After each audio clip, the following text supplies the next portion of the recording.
Assalamualaikum warahmatullahi wabarakatuh.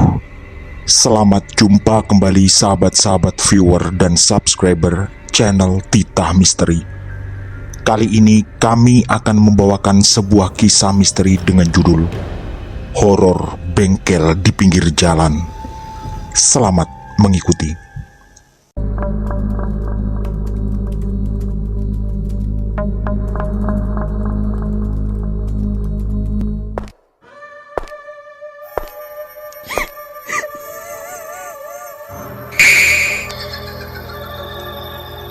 Jangan pernah mengikuti kisah ini sendirian.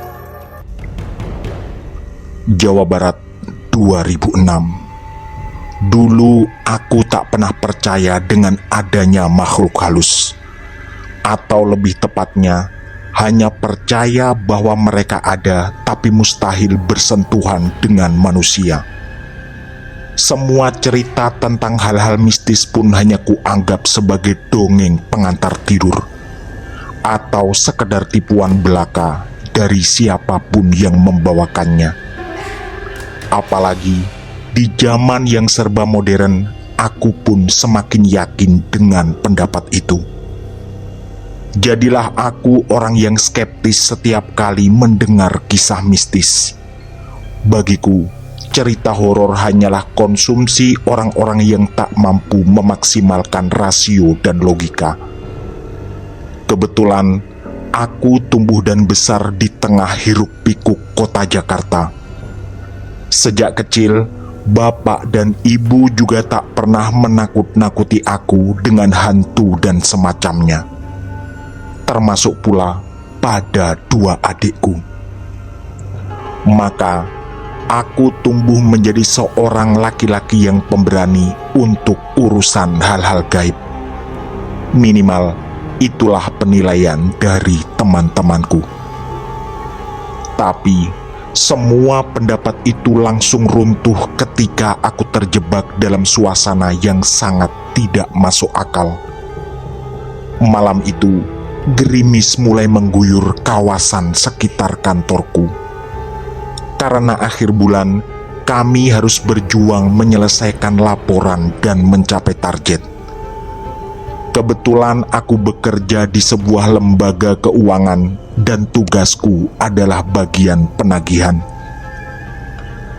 Ketika kami mulai bersantai karena target sudah tercapai, tiba-tiba Pak Agus, manajerku, menepuk jidatnya. Aduh, aku lupa. Suara Pak Agus sangat jelas terdengar, dan itu adalah sebuah pertanda buruk. Minimal akan ada pekerjaan tambahan malam ini. Pak Agus lalu mendekatiku dan berkata, "Sep, aku minta tolong ya. Uang setoran Pak Subur. Tadi sudah nelpon dan uangnya siap. Tapi tadi aku lupa mengambil ke sana. Laporan sudah jadi nih, dan udah terlanjur kucoret namanya dari daftar tunggakan." Tentu, itu bukan kabar baik. Selain gerimis, waktu juga sudah malam. Kulihat jam dinding kantor, jam 9:12 menit. Selama ini, walau statusku sebagai karyawan baru, Pak Agus memang terlihat lebih percaya padaku dalam banyak hal. Dan sayangnya, Pak Subur termasuk orang yang kolot. Dia adalah peternak sapi yang cukup besar dan tidak bisa mentransfer uang. Jadi selama ini, setoran dari Pak Subur selalu minta dijemput. Tak ada pilihan lain selain aku harus berangkat. Aku sebenarnya sudah 2 kali ke sana dan kendala kali ini hanyalah gerimis. Selain itu, kampungnya cukup terpencil dan harus melewati lorong-lorong sempit yang sepi untuk menuju ke sana. Tak ada yang terasa mengkhawatirkan, selain rasa dingin juga kejaran waktu. Aku tentu ingin semua segera selesai agar bisa beristirahat. Sekitar jam 9:30, aku pun sampai di rumah Pak Subur. Memang jaraknya tidak terlalu jauh dari kantor, hanya sekitar 7-8 kilometer. Aku disambut hangat oleh Pak Subur yang menemui dengan membawa uang yang sudah terikat karet. Aku juga meminta maaf karena tak bisa masuk ke dalam rumah karena kondisi masih memakai jas hujan. Beliau lalu sempat menawari kopi untuk menghangatkan tubuh. Tapi dengan halus kutolak dengan alasan ditunggu oleh Pak Agus. Dan tugas pun tuntas. Hanya tinggal berjuang melawan dinginnya malam dalam perjalanan kembali ke kantor. Sesaat sebelum kupacu sepeda motor, aku mengirim SMS pada Pak Agus. Isinya tentu mengabarkan bahwa uang setoran Pak Subur sudah aman di tanganku. Aku pun kembali ke kantor. Sekitar 3 menit kemudian, sampailah di gerbang pintu keluar desa Waringin, desa tempat tinggal Pak Subur. Setelah melewati satu tikungan, tiba-tiba sepeda motorku terasa bergoyang. Kulirik ban depan dan betapa kesalnya diriku. Karena ban depan ternyata bocor di tempat dan waktu yang sama sekali tidak tepat. Terpaksa, di tengah gerimis, aku mendorong sepeda motor. Untungnya tak jauh mendorong motor, ada gubuk kecil sebelah kiri jalan. Memang, aku ingat bahwa ada bangunan kecil di sana, tak jauh dari tikungan dan tepat bersebelahan dengan pekuburan. Tapi ada satu yang baru kusadari, bahwa di dinding bagian depan yang terbuat dari papan itu tertulis kata bengkel. Berarti aku masih beruntung. Tak perlu terlalu jauh lagi untuk mendorong motor. Tapi ada pertanyaan berikutnya di hatiku, yaitu apakah bengkel itu masih buka? Otakku lalu menemukan sendiri bahwa jawabannya pasti tidak karena malam sudah larut. Tapi lagi-lagi tak ada pilihan lain. Aku harus mengetuk pintu bengkel itu dan lalu meminta tolong.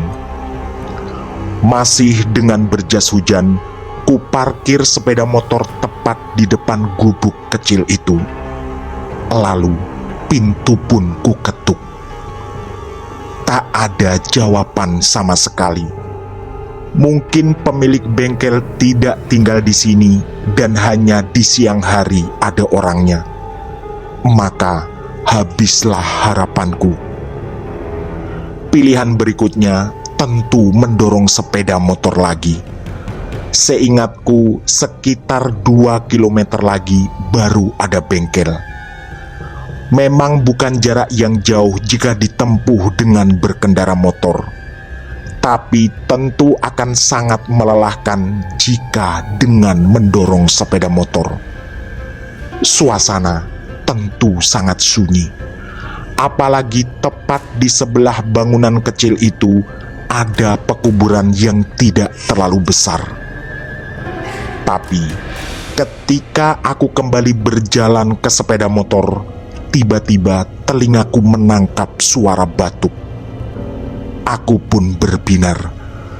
Berarti ada orang di dalam yang tadi mungkin tak mendengar suaraku. Aku pun bergegas kembali mengetuk pintu dan memanggil-manggil.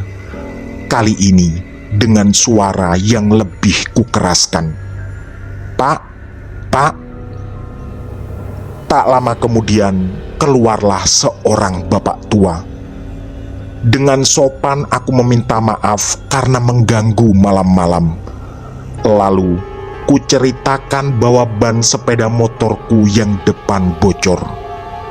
Bapak itu mengangguk dan lalu mempersiapkan peralatannya.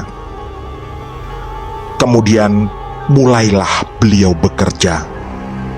Bulan yang sedang purnama cukup membantu penerangan. Apalagi gerimis kemudian benar-benar mereda.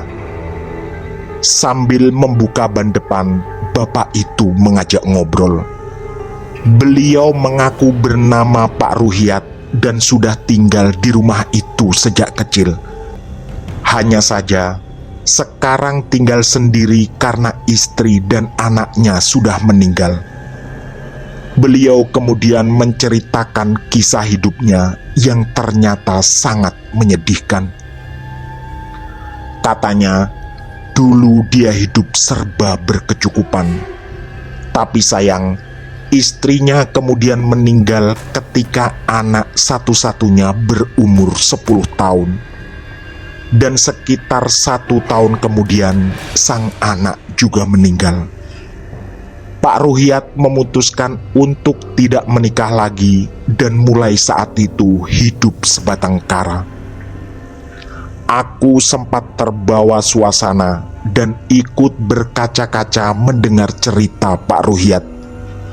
Apalagi ketika beliau mengatakan bahwa banyak fitnah beredar di kampung tentang dirinya. Hanya saja, Pak Ruhyat tidak menjelaskan lebih lanjut tentang fitnah seperti apa yang dimaksud. Pak Ruhyat juga mengaku bahwa dulu tinggal di desa Waringin.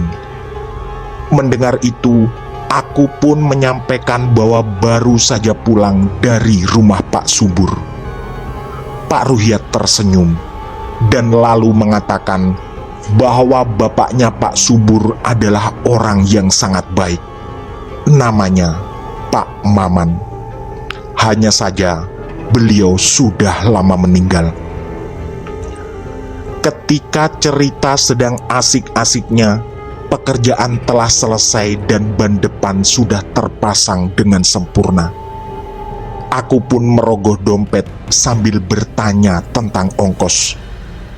"Gak usah, Dek. Terima kasih," ucap Pak Ruhyat.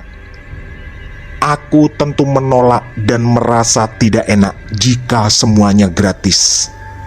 Apalagi aku sudah mengganggu beliau malam-malam begini. "Udah, gak apa-apa. Anggap saja sebagai penebus dosa saya karena dulu banyak berbuat salah." Disitulah aku merasa ada yang janggal dengan rangkaian kalimat itu. Pak Ruhyat lalu mengangguk sambil tersenyum, kemudian melangkah masuk ke rumahnya dengan alasan mau beristirahat lagi. Di saat itulah aku benar-benar terkejut. Ternyata Pak Ruhyat melayang di udara. Kedua kakinya tak terlihat menyentuh tanah. Perasaanku mulai tidak nyaman dan bulu kudukku merinding. Ini benar-benar pengalaman baru bagiku. Tak lama kemudian, suasana mendadak berubah. Situasi menjadi agak remang-remang dan bangunan kecil di depanku tiba-tiba terlihat sangat kumuh. Ini tak bisa dipercaya. Beribu pertanyaan kemudian menghujam di otakku. Yang terbesar adalah, apakah aku baru saja bertemu hantu? Di saat itulah logikaku seperti jungkir balik. Karena selama ini aku tak pernah percaya adanya interaksi makhluk halus dengan manusia. Tanpa sadar, sekujur tubuhku terasa gemetar. Artinya, meski pikiranku tak bisa menerima, tapi respon badanku berbeda. Perlahan, rasa takut menyelimuti diriku. Aku mencoba usaha terakhir untuk kembali memanggil, "Pak Ruhyat, Pak Ruhyat." Tak ada jawaban sama sekali, dan hal itu memang sudah kuperkirakan. Saat itulah Rasa takut semakin menguat sampai aku tak mampu lagi menahan. Segera kupacu sepeda motorku. Tapi kesialan berikutnya terjadi. Baru beberapa meter, ban depan menabrak batu cukup besar yang entah siapa menaruh di tengah jalan. Aku pun tergelincir dan tubuhku terhempas cukup kuat. Sampai akhirnya tersandar di sebuah pusara pekuburan yang tidak berpagar itu. Untungnya tak ada luka sama sekali. Tapi rasa takut sama sekali belum berkurang. Yang ada justru bertambah karena tangan kiriku ternyata memegang sebuah pusara.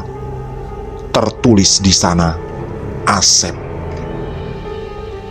Itu adalah namaku, walau nama Asep tentu dipakai banyak orang. Rasa takut dan kekhawatiran segera melebar kemana-mana. Aku percaya tak ada yang kebetulan di dunia ini, dan kenapa harus ada namaku tertera di pusara itu. Aku harus segera bangkit dan kembali ke kantor.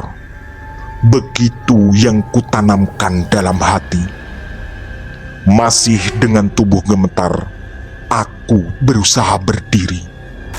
Tapi semua ternyata tidak sesederhana itu. Dari dalam tanah tak jauh di depanku, muncullah asap yang tiba-tiba mengepul. Tak lama kemudian, asap itu terus menebal dan menggumpal. Sampai akhirnya berdirilah di sana sesosok laki-laki tua. Aku pun mundur beberapa langkah. Ini sangat meyakinkan bahwa sosok di depanku pasti bukan manusia. Sialnya, sosok itu merangsek ke arahku. Aku yang ketakutan tak bisa lagi berlari. Entahlah, sendi-sendi di tubuhku seperti tidak normal lagi. Setelah semakin dekat, wajah sosok itu terlihat jelas. Dan itu adalah Pak Ruhiat. Dalam ketakutan yang tak bisa terlukiskan itu, aku semakin percaya bahwa Pak Ruhiat yang tadi membantuku bukanlah manusia. Dia terus mendekat, walau perasaanku mengatakan sosok ini tak ingin menyakitiku. Tapi gerakan pelannya lebih dari cukup untuk semakin meruntuhkan nyaliku. Ketika jarak antara kami tinggal sekitar 3 meteran, sosok itu menghentikan langkahnya. Aku tak punya pilihan lain selain terus waspada dan mengamati setiap gerakan sosok ini. Disitulah peristiwa yang lebih mengerikan terjadi. Tiba-tiba bola matanya yang kanan terlepas dan jatuh ke tanah.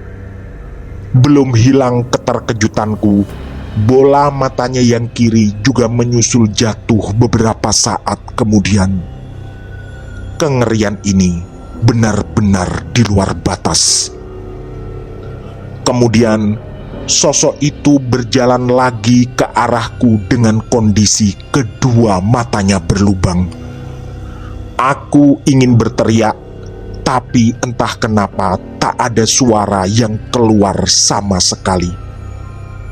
Entah apa yang akan dilakukan makhluk ini.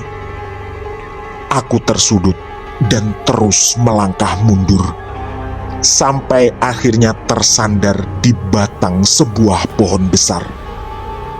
Kali ini tak ada lagi jalan keluar. Berlari ke depan tentu akan lebih beresiko karena harus menerjang sosok mengerikan ini. Akhirnya, aku hanya bisa memejamkan mata sambil berharap semua ini akan segera berakhir. Waktu itu berjalan sangat lambat. Dan dalam kondisi mata terpejam, telingaku bisa menangkap suara makhluk itu yang bersuara setengah mendesis. Entahlah bagaimana nasibku kali ini. Tak lama kemudian terdengar suara klakson. Kedua mataku spontan terbuka karena terkejut. Dan sosok mengerikan tadi sudah tidak ada. Entah hilang kemana. Mataku kemudian mencari-cari asal suara klakson tadi. Sampai akhirnya terlihat sebuah sepeda motor di pinggir jalan. Spontan aku pun berlari ke arah sana. Dan syukurnya itu adalah Pak Subur. Beliau tentu terkejut melihatku. "Kenapa Pucadek kok ada di sini?" tanya Pak Subur.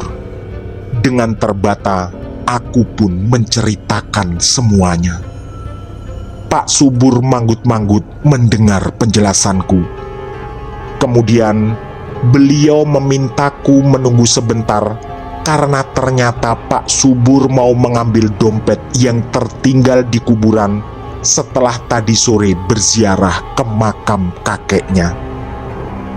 Beberapa detik kemudian Pak Subur kembali. Dan sambil berdiri di pinggir jalan, beliau menceritakan sesuatu yang tak kalah mengerikan terkait kejadian yang tadi kualami. Pertama, bangunan kecil yang tadi kulihat sebagai bengkel sebenarnya adalah bekas pos kamling tua yang tentu saja tak ada penghuninya. Lalu, Pak Ruhyat memang ada, tapi sudah lama meninggal. Perasaanku yang tadi agak tenang kini merinding kembali.